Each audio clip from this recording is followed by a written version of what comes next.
with the idea, as well as, like I said, I talked with Jimmy yesterday about some stuff they do that we've been looking at as well.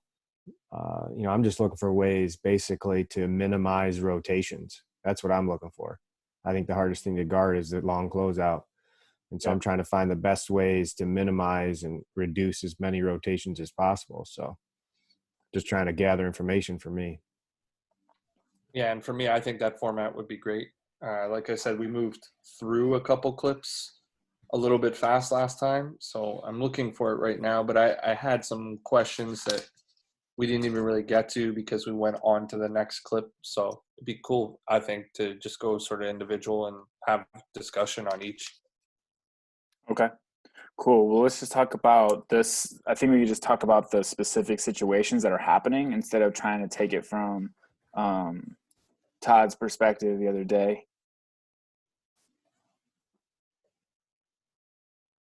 It And kind of definitely, just, opened up another avenue for me seeing it since you use Loyola's clips, because Drew Valentine is a former Oakland University guy.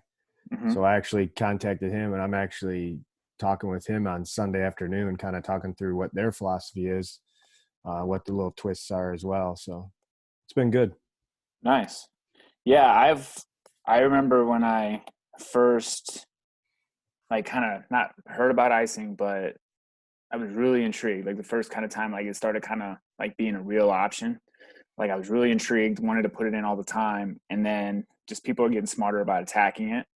I mean, I still think it's very viable, but I mean, I think the left side stuff really intrigued me when me and Todd worked together because couldn't tell you how often on a scouting report it was like this guy can't go left, he can't go left, or he's going to go right. I mean, no matter what, he's going to go right. And we had a guy, Todd. How did that go against? You know what I'm thinking of? Wartburg. But what was that guy's name? I don't even know. I'm spacing it. The guy who couldn't dribble with his left hand? But he just gave us buckets going right, and we knew that's what he was doing. Yeah. I forget his name too. I have his face and his number, and Yeah.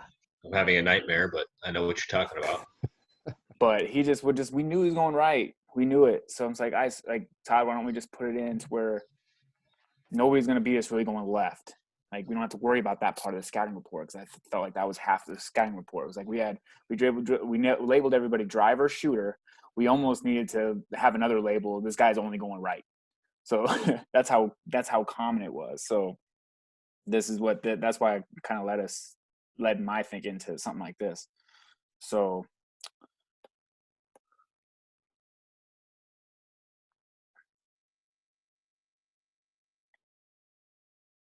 I think this is pretty common now. Like people are just forcing this thing to the left anytime it's in the middle instead of worrying about communicating what side. I really like how this guy jumps back to the top. I think that's a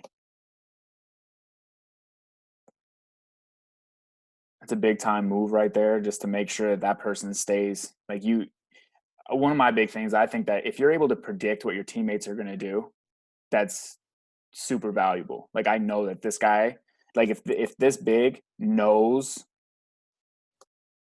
if he knows that my guard is going to do a good job and keep him on the left side, that makes my job a lot easier because I know I don't have to play defense on that side of this white line, But if and it goes down to trust, like if you're not sure, and even if he does do his job, but you're not sure, then you still have to guard. Like you have to, in your mind, you have to be everywhere, be able to get to Let all me those ask you spots. this question. Yeah. When it comes to this, you said that you are, if you're going to give something up, what you want to give up is a mid-range jump shot, correct? Yeah. So in this particular clip, wouldn't you think though that big is too high? If what I want to give up is a mid-range jump shot, if that guard doesn't get into that position he's in right now as quick as he does, the floor Sure. is spaced enough for that big man to be beat off the dribble and make it tougher going to the rim. Where if he's not as high, the option is for him to start to dribble in, and really all you're giving him is if that guy closes out, he doesn't necessarily get in front, but he closes out, you probably don't give the three up, or at least it's a harder three. But if that big is back, his feet are still good, but if he's back another 3 feet, you're encouraging that mid-range jump shot, and he's not going to get beat as bad going to the rim. Because, for all intents and purposes, this looked pretty good, but what happens when they screw up? What happens when that big screws up or the guard screws up and he's that high? Are they giving up a layup now as opposed to a mid-range jump shot because of where he's standing, as opposed to maybe giving him 3 more feet, 4 more feet?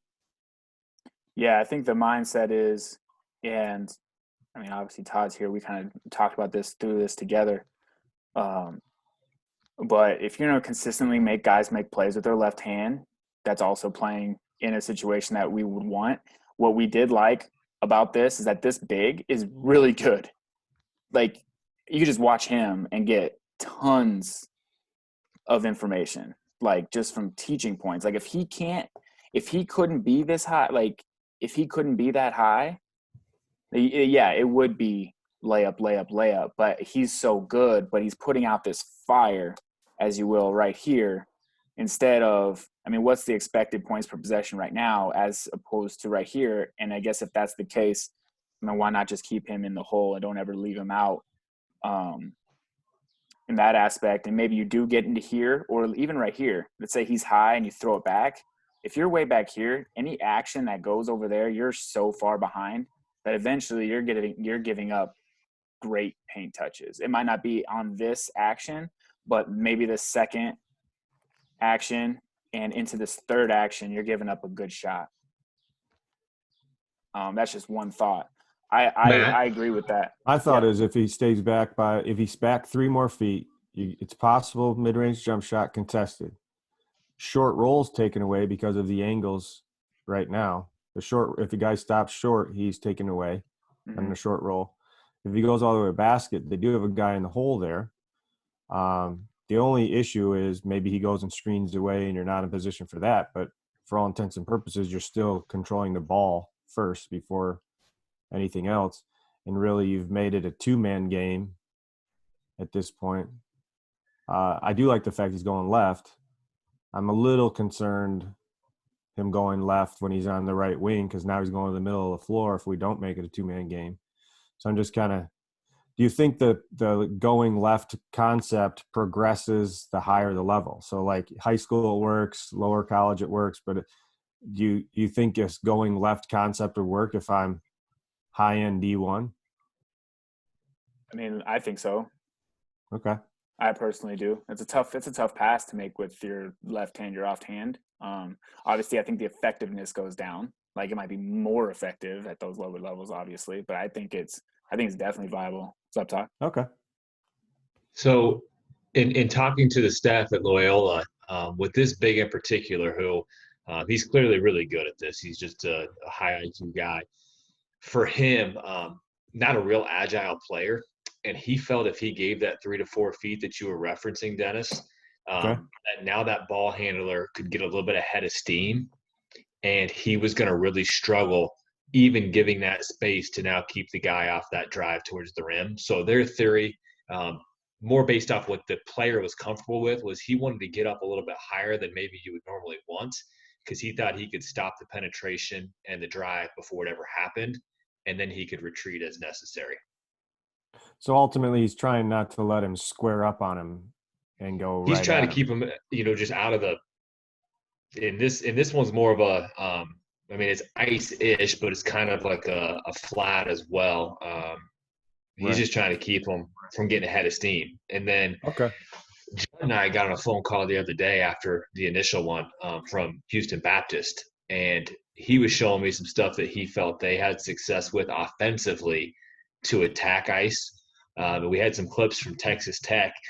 Texas Tech was much more conservative with that big, so he was given that 3 to 4, even 5 and 6 feet that you were referencing. Okay. And Houston Baptist guards were consistently getting past that second defender, almost forcing them to switch. And it did give Texas Tech problems. I think it was twofold. It was early in the year, so maybe some of those bigs just weren't as good at it yet. And 2, Judd said he thought as time went on, Texas Tech decided their bigs weren't quite as athletic as they maybe initially thought coming into the season. So I don't know if that I know that doesn't answer anybody's question, but at least gives some more dialogue out there that may help you process what you feel is best for your personnel if you were to do something like this. What I didn't like with Texas Tech is, they're forcing baseline, so that plays into their ice. But they were getting a third guy to the basketball. It seemed like time and time again. I felt they were doing it for no reason. For example, we try to talk a lot about with the help defender. If you don't think that guy is going to go make a really high efficiency play, like don't come help just to help. And I thought Texas Tech was really over helping and basically giving HBU their play when they didn't need to. My question about this one, the first time we went through it, was just the idea of icing in the middle third of the floor. Like with this play, in my opinion, I think this play only really falls apart offensively because number 12, who's setting the ball screen right now, ends up getting into the ball handler's path when he tries to snake the ice. So, like, we iced a lot at the beginning of the season last season, and I found that one of the things that was most effective against us was when the principal ball handler snaked. And if you're icing in the middle third of the floor, I feel like there's just too much downhill action and too many 2-on-1s that are created. Just wondering what you guys' thoughts are on that. Here we don't tell our guards. We tell our guards not to ice. I mean, not to snake. We don't we will never snake unless it's like the only thing you can do. The reason why is take our big, I'll just use our personnel. And I saw another thing too. All this really depends on your personnel.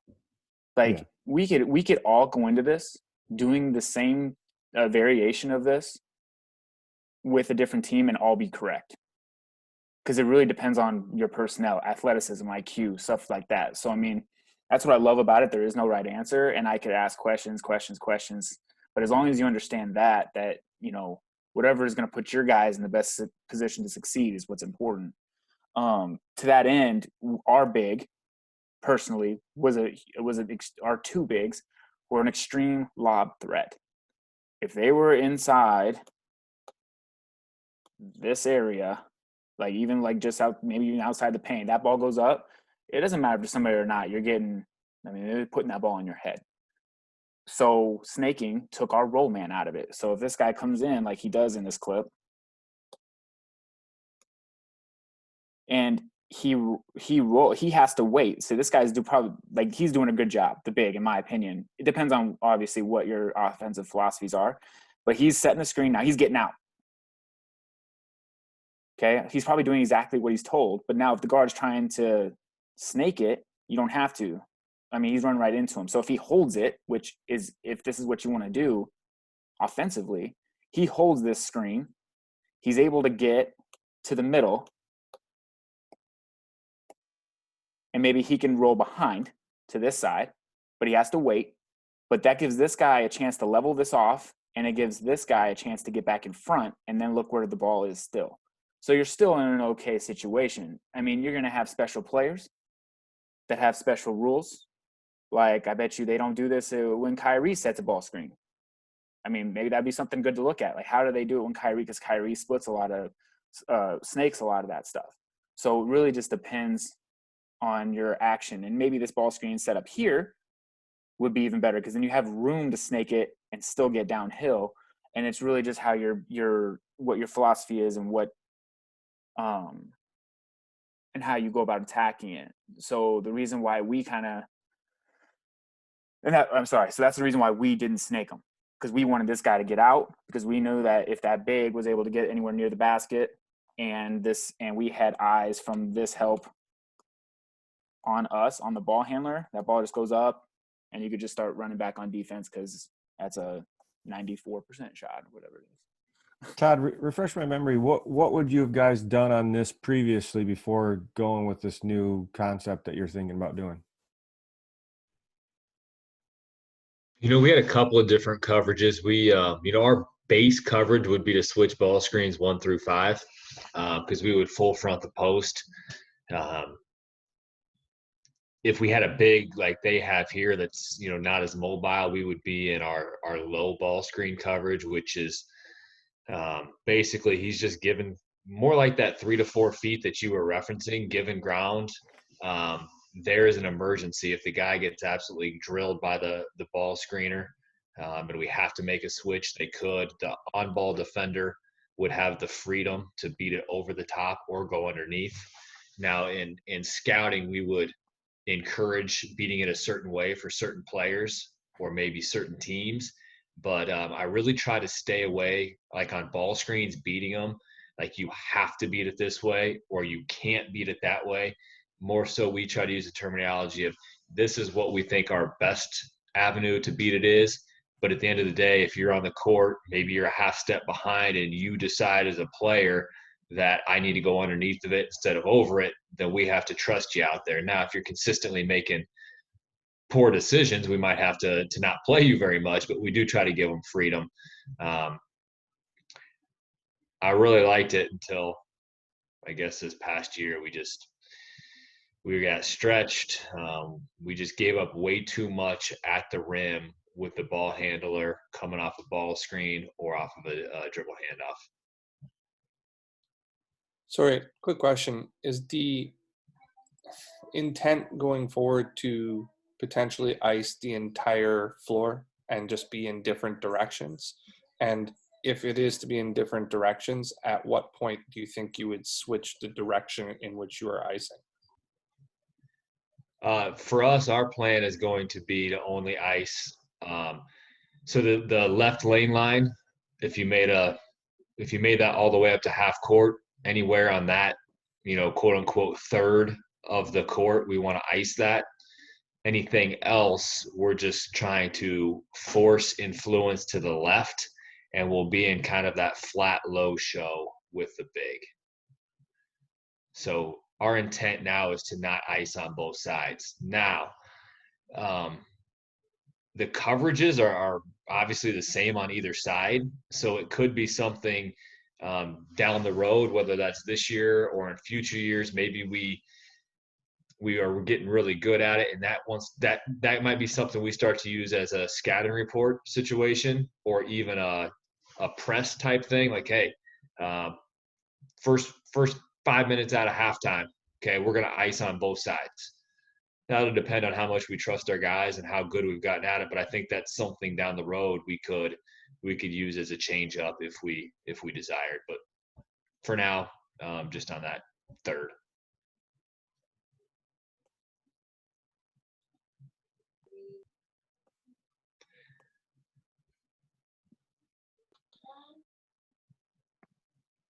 I'm also just kind of talking out loud here. I know we had mentioned when we watched the clips about really trying to take away that short roll. Because some coaches that I had talked to said that they just felt if the ball got to the short roll, that you were in big trouble as a defense.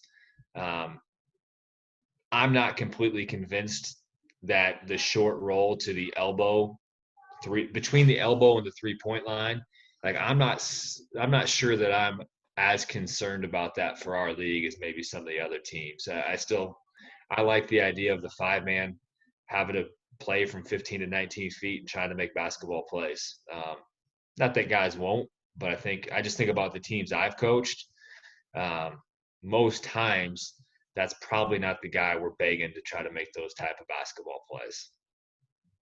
The only thing I would say about that, Todd, I think I said it briefly, maybe a long time ago, is that the only thing I agree with you on everything except for this. So if they catch the ball here and it is a big unathletic 5-man, can't do much, but you're kind of in an advantage situation or disadvantage on defense. Yep. That if he does just put the ball on the ground one time and land on 2 feet, it's going to be with his right hand, the hand he probably can dribble with. Yep. And now that's the only thing. But then he has to make a decision from here. Or if he's a player, he'll get to his right hand all the way or come back and get a good shot. That's the only. That's the one thing that if the philosophy is mid-range jump shots, obviously if he takes a big dribble and gets real deep, that's a struggle issue. But I don't know. I think that's the one I want to give up because points per possession analytically, that's my best. I've always been under the philosophy that you get, unfortunately, you're going to have to give something up on a ball screen. What's it going to be? I personally think that's my best option if I have one guy there. I don't, I haven't done this. So, but as I look at it, I'm analyzing it in my head. I feel like that's the one shot that my bigs, at least, are not practicing enough of to where if they catch it at 15 feet, they don't get that a ton. So their decision-making skills are also affected a little bit, possibly. I'd rather them take that shot than a guard. And even then, I'd rather the guard take that as opposed to kick it out to somebody. Yeah, I agree. But I think that. But I'm not playing with guys that can get up and fly through the air either. Yeah, let's no, be real. The level of kids at my school are not, like, they were talking about the dunker the last time. Yeah, I ain't got that problem. Right. Well, I guess the way I'm saying, so if you're kind of back here and you're giving up this, or whatever you decide to do with this 5. The reason why I don't like this ball coming here is not that he's going to catch it there and score from there, in my opinion. It's now when he gets it here and he comes just one more dribble, well, now you have to respect it. And if this guy does a really good job of getting back, depends on that as well. I mean, that could be something as well. If you start this guy low enough that he can get back in front of the 5, then you don't really have to get into your rotations, Dennis. I know that was one of your big things. Then that's a great possibility. And that was something that me and Todd talked about, that he wants, that if they do throw this, he can get back. But if you do want to be a little more pressure, and like I said, it's all your personnel and your personality as a coach too. We all know that. I was on a call yesterday and we were talking about this kind of the same thing. Like one of the coaches said, I will never be that pack guy. I am never going to sit back and be this. No, like I hate the word gap, blah, blah, blah. Like it was just funny hearing him rant a little bit, and it was boom, Todd. So you know how funny that could have been. Mm-hmm. So, he might be if he coached at my school. But if he's going to be that guy and that's your personality, and like I said, we're talking about different things. Then if you just don't even like I said, was saying yesterday, if you don't like gamble for this pass, but if you're coming up and you're like, if they make a pass there, then I can go get it. Kind of, what pass is this guy gonna make? If the one has it, and you disallow that short roll, even though ideally, the 5 is the most unathletic person on the floor. We want that person to make a play, but if we have the option of taking it away and making that person make a play to the 2, 3, or the 4, now what does our defense look like? And that's I guess that's my argument. Does that make sense? Yeah, I think it makes sense. I think personnel makes sense. I think also location on the floor makes sense too. I think this situation that you're showing here is a little different than if we do the same thing in the middle of the floor or we do the same thing on the right wing. Yeah. Well, that's why I kind of like what? I said I would agree. Yeah.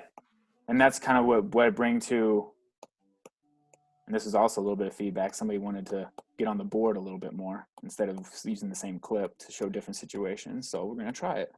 So let's say the same thing happens. He comes off, and the 5 has short rolled a little bit. The 1 has done his job, kept him on the side, so he's probably a little bit beat. And the 5's kind of in this drop on the left side, or however you want to guard it. And however you want to teach this as well. I like bringing and I really do like Todd, we talked about the zoning, the top and the bottom zone. Like the D4 would take that short roll. And then if the 5 hard rolls, then it would be more the 3's responsibility, which that should be the 2 in the situation. But as long as it's like he's outside the restricted area, he's not under the basket, then that becomes pretty easy, almost kind of hand them off as that person rolls. I do like that concept for sure. If it works out like this, so I think there's situations we could probably pull and it doesn't work out that way. But if he's even right here, there's a small window for this pass from the 1 to the 5. The 5 is kind of like right in here. I mean, there's not that much of a window. And if you're and we're talking different levels, like I know we are, we're talking different levels of player. That's still going to be a decently like I'm going to if I am number 1, if I'm the one and I'm going against high school players and they kind of are set up like this, I'd be a little reluctant to throw that bounce pass because I mean it's the most unathletic person on the floor with probably the worst hands, and there's people near him. Now they're not taking him away, but they're kind of in a position where like me and Todd did. I really liked actually that too, Todd. It's almost like a guillotine. Like we're not really pressuring you, but we're in a position where if you make a mistake, we can pounce on you and make you pay for it. And there was a lot of in the clips. There was a lot of those situations where the offense was. What term did you just use? Guillotine. I don't get it. I don't Educate know. me. I think it's like a Guillotine's that thing you lay down on, they chop your head off with. yeah. Oh, I think you mean gauntlet. Gauntlet. Gauntlet. Probably a better one. Gauntlet then. Whatever. Something with a G that drops something on you. I thought we were talking about basketball. Mousetrap. I don't know. Basically, I'm just right here like a spider monkey, and I'm just ready to attack whenever the opportunity presents itself. I got a question about this, and I mean, this is obviously a little bit more middle of the floor, but does anybody else feel like there's too many people helping in this situation? And the reason that I ask that is because, like, we're talking about a short roll to a 5. Well, I definitely wouldn't throw that pass. I'd look for the throw behind, et cetera. But I think by bringing D2, D3 into the paint, and we talked about this in a couple different scenarios that we went through the other day, is it not ideal in principle to try and guard the screen with 2 people and only have 1 stunt? Like, I feel like maybe if I kept rolling my 5 here to go sit on D2, yeah, and then you're outnumbered on the second side of the floor. And my concern is that there's just too many long closeouts created. So I was wondering what people thought about that, how you would address it, deal with it, or whatever, because I think what you end up giving up if you're icing, especially the farther that it gets to the center of the floor, is not more of the 15 to 18-foot jump shot, but more of the open 3-point shot against a long closeout. Personally, if the 5 is deep like this, then yeah, a good guard can kind of keep his dribble and the 5 can go sit on the 2. Yeah, I could see that being a somewhat of an issue, depending on what your coverage is on that. Maybe the 1 gets deep enough and the 5 can guard both of them. But no, I don't think so, because what we talked about yesterday is that if this guy's going to his left, all those passes to the 4, 3, and the 2 are going to be high, looping, left-handed, inaccurate passes where the person that's catching it is going to have to go, is not going to be able to catch it balanced and ready to make a play.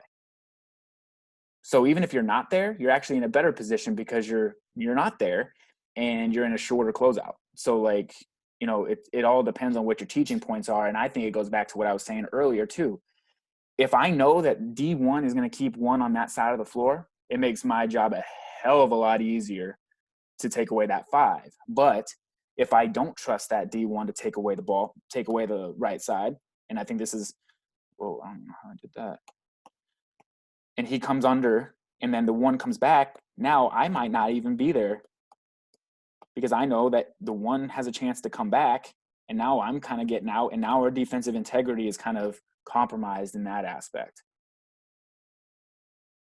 If you're going to send so many people to the ball, wouldn't it be an advantage for you to maybe even trap him going to his left, coming off that ball screen?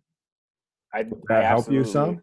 Absolutely. And me and Todd talked about having, like, I think he's thinking about putting that in as a call, as a wrinkle, maybe out of timeouts, maybe an ATO situation or late game situation, whatever he decides. I mean, if you don't think they can make that pass all the way across the court, and then you flood everybody, you know, maybe you trap them to make it a little more difficult. I don't know. No, I'm of that belief, 100%. Maybe not in this half.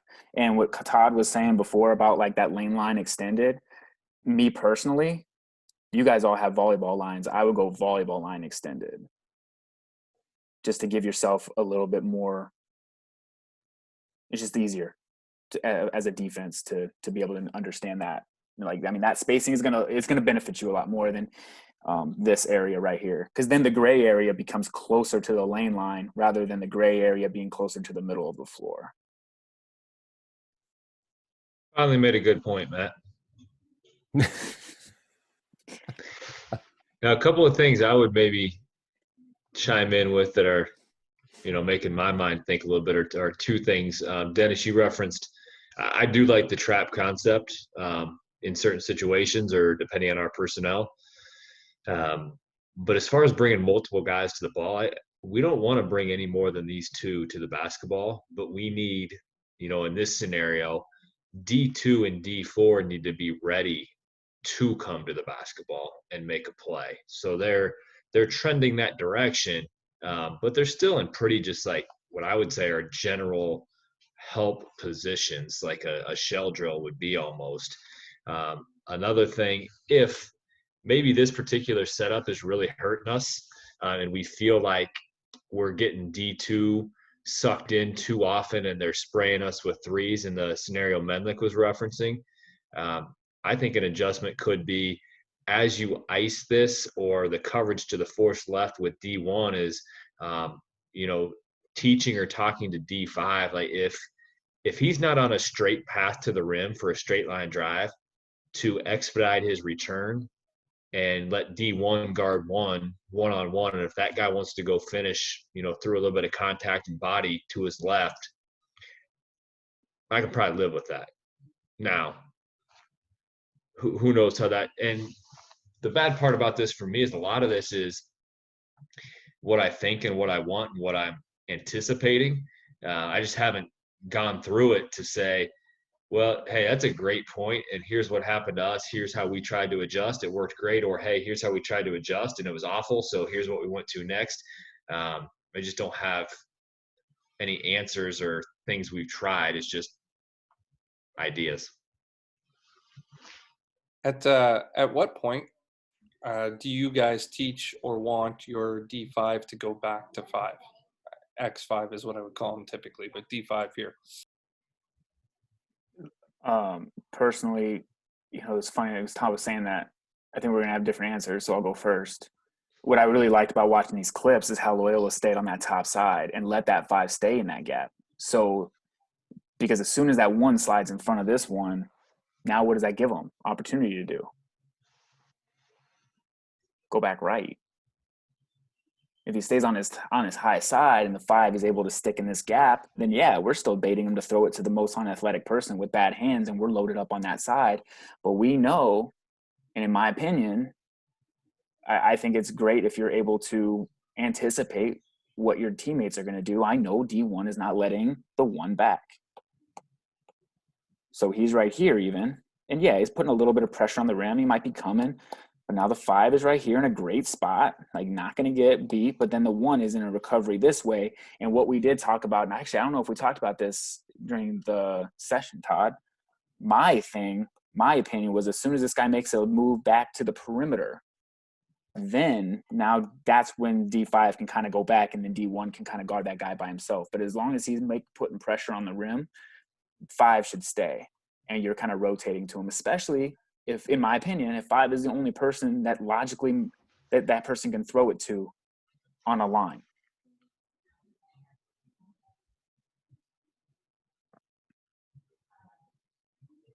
When you say high side, are you saying like literally high side or front high side? Like there's a difference between being on a guy's high side when he's going left and basically sitting on his right hand, as opposed to being on his right hand side. What there's a little angle difference there. My concern is he's coming off that left wing. If he can get ahead of steam, I'm going to teach that guy to attack the hips of D5 and go make contact. Well, that's what we really liked about where the 5 was, like being up higher, because he's able to put that momentum out, and his feet were just so good. And I know I made those points in the beginning. His feet were so good. Like if he can't do that, I think the whole thing falls apart. I think it doesn't matter. We can be on this board all day, but if that five's feet are different, I completely agree that you're just going to attack that guy's hip and be living at the line, or the defense is going to be in a constant rotation. I 100% agree with you. So, and that goes to the thing. Like I might be able to do it with my team. Dennis, you might not be able to do it with yours. Menelik, you might have to adjust it accordingly. So we have 3 different answers. So I mean, it's hard to put this on a board when we know the players win games. Todd, what are you expecting? You know, you're 5. He's going to be able to handle this. You believe? I hope so. I mean, he's an incoming guy, so I've literally spent no time on the floor with him. So there's a lot of variables involved in it. He's not the most agile guy. He's not terrible, but I think this will be advantageous for him. But I also like it because we can, if we do go smaller, we put a more athletic guy in there. Like we can still play the same way and be more or less aggressive with that D5, depending on what they're good at, and not get too drastically changed. So we'll probably be a little more conservative than Matt's referencing there. But that could also be another scatter report thing if we're playing what we consider as if we're playing one of the better players in our league, and that's the goal, is like, let's get the basketball out of this guy's hand. Now we don't have to really change our system. We don't have to change what we're trying to do, other than saying, all right, D1, you're going to be a little more on his hip. You're going to stay with him a little bit longer, D5. Like, we're going to stay with this until he picks it up or throws it out. And even if we give up, a quote unquote fairly clean look, depending on that scouting report, we may have already won that possession by making sure their best player's not getting that shot. How are the coaches in your conference league? How are they with adjustments? Because like the one thing that I've had experience with icing is that like there's a lot of variations, obviously, which is what generates a lot of this conversation. So it's like, how are they tactically in terms of making adjustments against it? I mean, I think we have pretty good coaches in our league. From this perspective, don't have an answer because haven't done it. We were getting out in full court pressing with some run and jump stuff early in the year, and we gave some teams a lot of trouble. And after we put that on film for 3 to 5 games, teams prepared for it, and it became a much reduced effectiveness. Because I think they were just, they had a plan and they attacked it well, and we kind of had to scrap it. So I would assume they're going to come up with quality ways to attack it. But again, now, if I was the offensive coach, I'd be coming up with a 1 or 2 set package that we liked to attack this for a certain game. But now we've also spent time coming into that game to try to have some specific stuff out of what we normally have done to try to prepare for that one game. So how would you attack this? So, something I see is that D5 steps out hard, D1 comes over the top. How would you then respond to, especially, like you got 4 on the screen here. What if what if it's 2 guys one guy in a corner each side and one guy on a deep wing? Now there's a lot of space up top. What would you do in a situation where he comes off that screen and D5 steps up hard, D1 comes over the top, and then their screen turns around and rescreens coming back? Now there's nobody. If they do it quick enough, there's nobody there.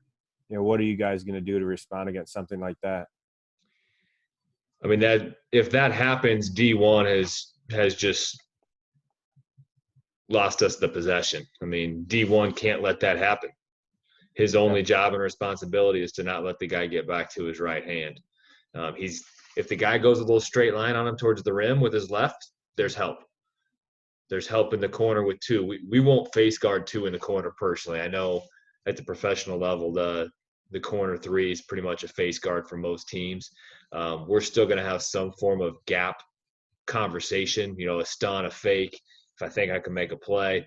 But if he flat gets back to that, I think D1s just can't play.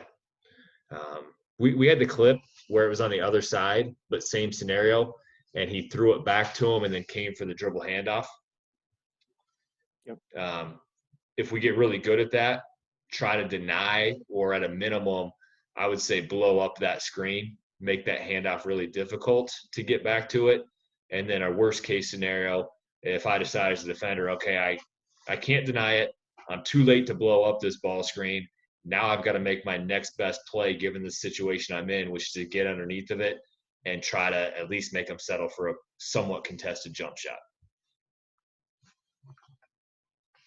Sounds great in theory. Now getting out there and doing it's a whole other conversation. I want to try to answer that question best I can and really quick. Having defenders or having teammates that you can predict what their actions are will kind of put that out. Because if you kind of, and if I'm understanding right, they say this guy comes here and the 5 is wherever, then as a 3, I know that ball's not coming back unless it's being passed. So I'm in the hole and I'm right here. So even if the 3 cuts, if the 4 cuts, and if the 5 gets loose on a roll, I can make a play on any one of those 3. Because I know that I'm stuck here until the ball leaves that guy's hands, because I know he's not coming to my side and putting me in a closeout situation off the dribble. And how you teach that, I think that, I mean, it's a lot of drill work, and you have to think about a lot of different concepts, but I think that's what I would, that's my mindset.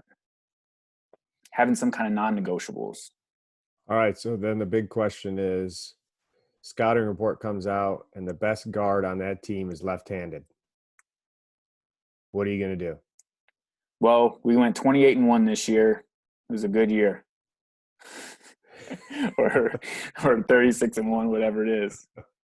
That's a good question. That actually really is. I don't know. I mean, you're forcing left because you're assuming the percentages are how many less left-handed guys there are. I think you just stick with it, and that guy may have a little more success against it than other teams or other players. But I don't think it's the end of the world personally, especially now if you played a team with 4 and 5 lefties. I don't know, maybe that night becomes pretty tricky, but how often are you going to have that happen? You know what would be pretty interesting is you have a call, and it's called, like, you call it snake coverage on that one guy, and you're making him snake. So now, yeah, he's going towards the middle a little bit, but he's got that help that we talked about before, but now he's going right. Roll man's not a response, and roll man isn't an issue because he's snaked. But now you're anticipating having to come back to the right side, his right, to close out. Just a thought. I would just flip coverage for that particular team. What? I would just flip the coverage for that particular team. I would just literally do the exact same thing, opposite side of the floor. You do it for the whole team if that person was – I mean, I think that's really hard to do if you get 5 people on the same page. No, I would do it. I would do it specifically for when that person is the principal ball handler involved in screens. Yeah, I'd be interested to see how that goes, honestly. Like, I'm not – That would probably work for us because most of the time we don't have multiple guys that use ball screens. You know, we primarily only see the primary ball handler getting it. Outside of that, then the other guys aren't really doing it. So that might work for us. I think in flow it would be hard. That's a level thing probably a little bit. Yeah, I think in flow it would be hard. It depends on I think it depends on your team, your IQ, and understanding scouting reports to understand when he gets the ball, what coverage are you in. But as a flow, like if he's the third person to catch it and come off a ball screen, how are you going to flip coverage just because that person touches the ball? I think it'd be extremely hard, not to say you can't do it. I would absolutely value what we've done habitually for hours, days, weeks, and months. Yep, I agree. Because if you try to change it, okay, now the guy's going right-handed, but if we blow a coverage because we're used to going the other way, now it's a direct line layup. again, that's the beauty of it. There's so many different ways to potentially try it. I personally would just value doing what we've done.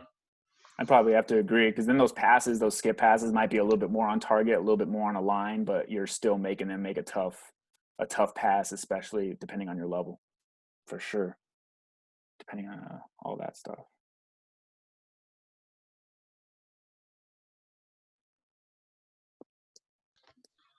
So you got this, you're changing changing what you're doing. Are you changing anything in regards to the way you're prepping in practice? How is that changing what you do in practice as you're prepping this now? I mean, our drills are going to change and what we emphasize in the concepts of them. But we'll still do breakdowns that are, big and little ball screen stuff, just working on those. I don't think the structure of practice changes much now. Early in the year, maybe we have to spend more time, with these new things because I haven't coached them. Our players haven't tried to execute them. And I still need to research and find what drills we want to use to implement this. So for us, ball screens are going to be a little bit down the road as far as priority. It's still just going to be our base concepts, and shell stuff. And then we'll eventually get to the ball screen situations. What percentage of the time currently are you spending like playing in practice? Like what are you doing for like flow type drills against ball screens, working on that currently? Probably not enough. I think about it a lot. I'm not sure how much. Some of our practices, if I was a player, I think, this was a fun day. Other days I'm like, shoot, we just get too much station stuff, too much breakdown. Because it makes me feel good as a coach. Like, hey, if this doesn't work on Saturday afternoon, it's not because we didn't prep and plan and work at it. There's a happy medium with it all, but I think I'm trying to trend towards playing a little bit more, even if it's a very controlled setting. Like, hey, we're gonna shell the ice, and then we're gonna throw it back to the 5 on the pop, and then we're live. Just stuff to be a little more creative, to where we can still shell and still work on what we're trying to do. So I feel good, but then still throwing the guys a bone to let them play a little bit. How will do you anticipate this concept of forcing left all the time? Do you anticipate that changing any of the ways in which you cover other types of screens besides ball screens? Like a guy screening down, or whatever type of screen you want to have, depending where they're on the floor. Will that adjust? Do you anticipate yourself changing that philosophy at all to make sure they're going left, or? Not off of that, no. Any like cross screen, down screen action or flare stuff, we'll just have our same base coverages, and then once they catch it, have to be ready to make basketball plays at that point. So yeah, if they're flaring us coming from the left to the right, they might get a little bit more towards their right hand than we would prefer on that. But it's a fair point and something we'll have to certainly sort through. Got your job cut out for you. What was that? So you got your job cut out for you. I know. I don't want it to be. You went to mute. I want it to be easy, but not too hard. I don't want it to be easy, but not too hard either, is what I've said. That's a puzzle. It's a puzzle for sure. Because then, there's just so much that goes into it, and we've realized just kind of like this has been, me and Todd spent 2 hours talking about this on top of what we already talked about before. We took an hour here on the board. So, I mean, there's a lot that goes into it even more. Because Dennis, back to what you were saying, how are you going to guard the gaps? How you jump into the ball? Does that affect how you do that? Because the ball is not going to be driven to the right, or maybe you just know direct drives to the right, or there's a lot that goes into it. And I think that once you start kind of tweaking with it. I'm about 10 to 12 hours in, and I still think there's been I've created more questions for myself than answers so far. But that's great. In my No, it opinion, is. I think that's amazing, right? Mm-hmm. Well, that's It's why all me and part Ty, of. we won't get stuff done sometimes. We'll make progress. We're like, are we behind? Are we further behind? We should have just kept doing it the same way all the time. Coach, you talked about the why a little bit, but could you give me a little bit more background as to like why the necessity for the change? Like what issues are you trying to solve really? Well, we were really bad defensively, so I guess that made me think we needed to do something different. When in reality, no matter what we do, we just needed to be better at what we were doing, whether it was icing or just continuing our same coverages. We weren't a good defensive team. It was a combination of offenses that were good, our scheme not being as quality as it should be, and then our players not executing our scheme to the level that they need to.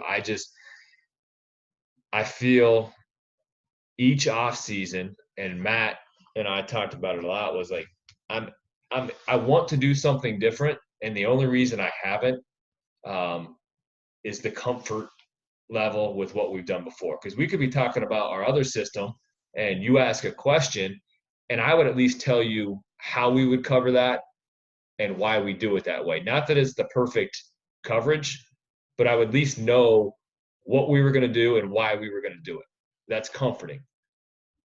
Now with this, a lot of times I don't. So the fear of the unknown has kind of pushed me back towards, all right, we're just going to do it the way I'm comfortable because we've had success with that, even though in my gut, I don't think it's our best avenue to win as many games as possible.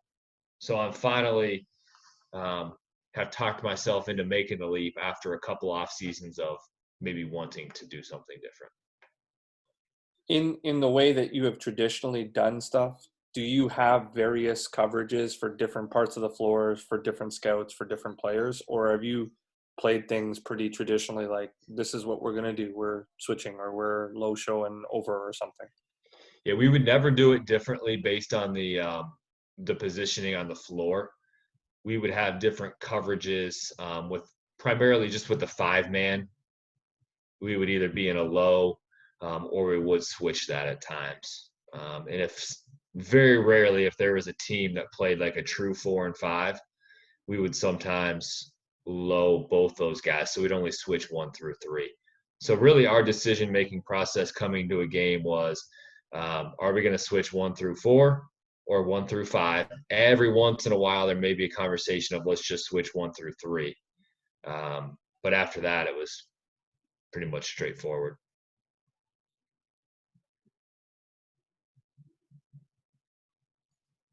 Let me say, I admire you for wanting to change. I know a lot of coaches very stuck in their ways.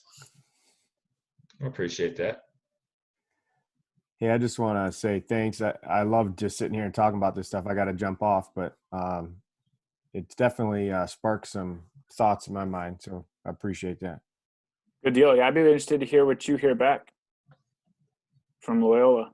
If you take any notes or something. Yeah, after I talk to him, I'll reach out and throw Awesome. out what I got. Good deal. Kurt. What's going on? Pretty quiet. I just like to sit and digest stuff. No, you're good, man. You're good. I appreciate you guys putting this together. It's a lot of things to think about. Yeah, no problem. I'm thinking about changing Hester next week because we're gonna talk hedging, and I don't know if I can do another ball screen segment. So I don't know. We'll see. But that's what we got on tap for next week, right now. Exciting. All right. Well, thanks, guys. Appreciate it. Thank you, gentlemen. Appreciate it. Thanks for jumping on, man. I think you gave a lot of context to what we were talking about before. So it's good. Nice out. Golf course is calling me. Go get it. See you, fellas. See you guys. Take care. Thank you, guys.